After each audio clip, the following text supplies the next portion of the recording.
করে কি চায় তারা কান্নাকাটি করে কেন?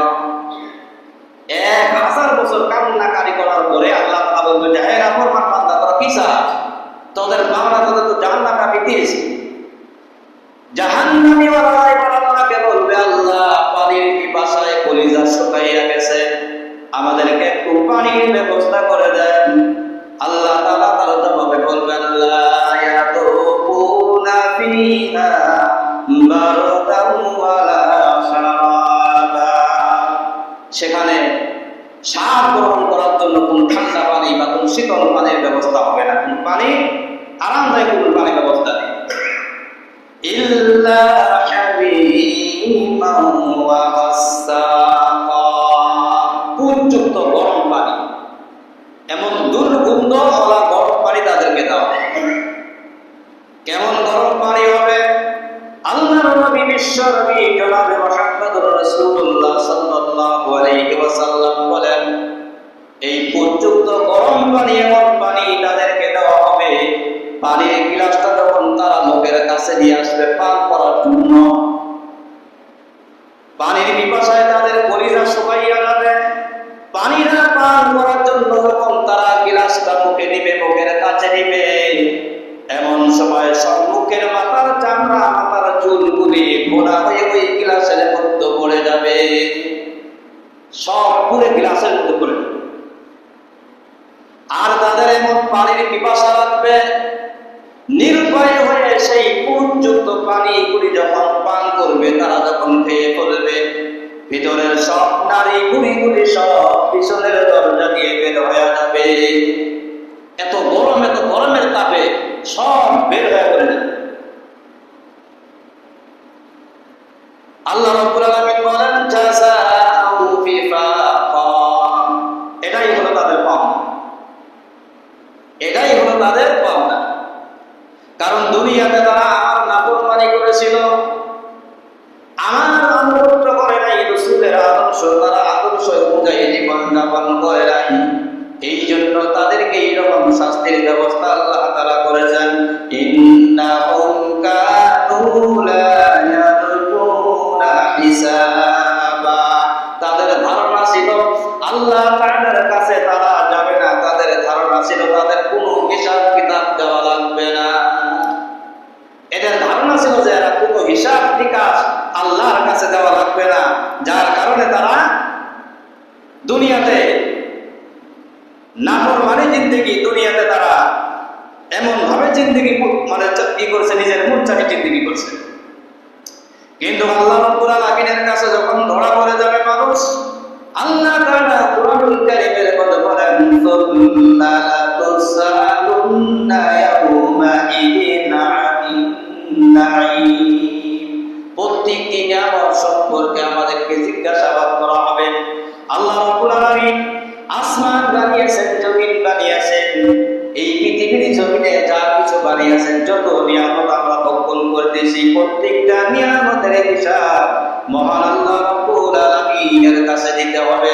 এই জন্য আল্লাহ বলেন যারা আমার নিয়ামতের শুকরিয়া আদায় করে, আমার নিয়ামত পাওয়ার পরে যারা আমার নিয়ামতের শুকরিয়া আদায় করে, লা ইন শাকারতুম লা আযীদান্নাকুম ওয়া লা ইন কাফারতুম ইন্না আযাবি লাশাদীদ, আমার নিয়ামতের শুকরিয়া যারা আদায় করবে, আল্লাহ পাক বলেন তাদের নিয়ামত আমি আল্লাহ তাআলা বৃদ্ধি করে দেই।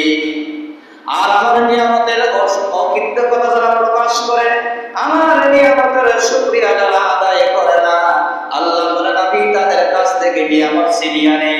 শুধু আল্লাহ তাআলা নিয়ামত ছিনিয়ে নিয়ে ব্যর্থ থাকেন। আল্লাহ বলেন ইন্না আযাবি লাশাদীদ, তাদের জন্য রয়েছে মস্ত বড় কঠিন আযাব। এই যে নিয়ামত আল্লাহ তাআলা দিয়েছেন, এই নিয়ামতের শুকরিয়া যদি আমরা আদায় করি, তাহলে আল্লাহ তাআলা আমাদের যে নিয়ামত, এই নিয়ামতগুলো আল্লাহ তাআলা বৃদ্ধি করে দেবে। আর যদি শুকরিয়া আদায় না করি, অকৃতজ্ঞতা যদি প্রকাশ করি, আল্লাহ নিয়ামত শুধু ছিনিয়েই নেবেন না, তাদের জন্য রয়েছে মস্ত বড় আযাব। এই জন্য প্রত্যেকটা নিয়ামতের হিসাব আল্লাহর কাছে দিতে হবে। যেদিন কিয়ামত সংঘটিত হবে, হযরত আদম আলাইহিস সালাম থেকে নিয়ে শুরু করে আখিরি জামানার নবী মুহাম্মদ সাল্লাল্লাহু আলাইহি ওয়াসাল্লাম পর্যন্ত হাসরের মানুষের ফিরে আল্লাহ তাবারক তাআলা প্রত্যেকজন মানুষকে তার আমল সম্পর্কে জিজ্ঞাসা করবে। আর যাদের আমল ভালো হবে, নেক আমল যারা করে দুনিয়ার জমিন থেকে বিদায় হয়ে যাবে, আল্লাহ তাবারক তাআলা তাদের আমলনামা ডান হাতে দিয়ে দিবেন। আল্লাহ তাবারক তাআলা বলেন, ফাআম্মা মান উতিয়া কিতাবাহু বিয়ামিনিহি ফাসাওফা ইউহাসাবু হিসাবান ইয়াসীরা। আল্লাহ তাবারক তাআলা বলেন, যাদের আমলনামা ডান হাতে দেওয়া হবে তাদের হিসাবটা অত্যন্ত সহজ হয়ে যাবে। হযরত আয়েশা সিদ্দিকা রাদিয়াল্লাহু তাআলা আল্লাহর রাসূলকে জিজ্ঞাসা করলেন, ইয়া রাসূলুল্লাহ, সহজ হিসাব মানে কি? আল্লাহর রাসূল বললেন, হে আয়েশা, কোন মানুষ যদি নাফরমান বেঈমান, কোন মানুষ যদি নামাজ না পড়ে রোজা না রাখে, আল্লাহ তাবারক তাআলা সেই বান্দাকে জিজ্ঞাসা করবে, কেন নামাজ পড়ো নাই, কেন রোজা রাখো নাই?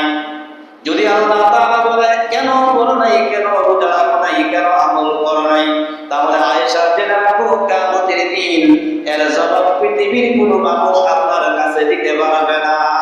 সহজ হিসাবের মতলব হলো উদ্দেশ্য, আল্লাহ তাআলা বিনা হিসাবে তাদেরকে জান্নাতে দিয়ে দিবে। যাদের আমলনামা জান্নাতে দিবে, এদেরকে বিনা হিসাবে আল্লাহ তাআলা জান্নাতে দিবে। এদের হাতে ডান হাতে যখন আমলনামা পাবে, এরা আনন্দ খুশি হয়ে কি করবে? ওয়ায়ানকালিবু ইলা আহলিহি মাসরুরা। তারা খুশি হয়ে তাদের আহলে হায়ার পরিবার পরিজনের কাছে চলে যাবে। আর তারা দেখাবে, এই যে দেখো আল্লাহ তাবারক তাআলা, আল্লাহ রাব্বুল আলামিন আমার ডান হাতে আমলনামা দিয়েছে, তারা মানে হলো আমি জান্নাতের অধিবাসী হয়ে যাব। আর যাদের আমলনামা বাম হাতে দিবে, ওয়াম্মা মান উতিয়া কিতাবাহু ওয়ারাআ যাহরিহি ফাসাওফা ইয়াদ'উ সুবুরা ওয়া ইয়াসলা সাঈরা। যাদের আমলনামা বাম হাতে যখন দেওয়া হবে, বান্দা আমলনামা বাম হাতে নিতে চাইবে না। ফেরেশতারা যখন বান্দাকে আমলনামা দিতে যাবে, আমলনামা বাম হাতে নিতে চাবে না, কারণ তারা জানে এই আমলনামা যদি বাম হাতে এসে যায় জাহান্নাম ছাড়া কোনো উপায় নাই। এই জন্য তারা আমলনামা বাম হাতে নিতে যাবে না। আল্লাহ ফেরেশতারা আল্লাহকে বলবেন,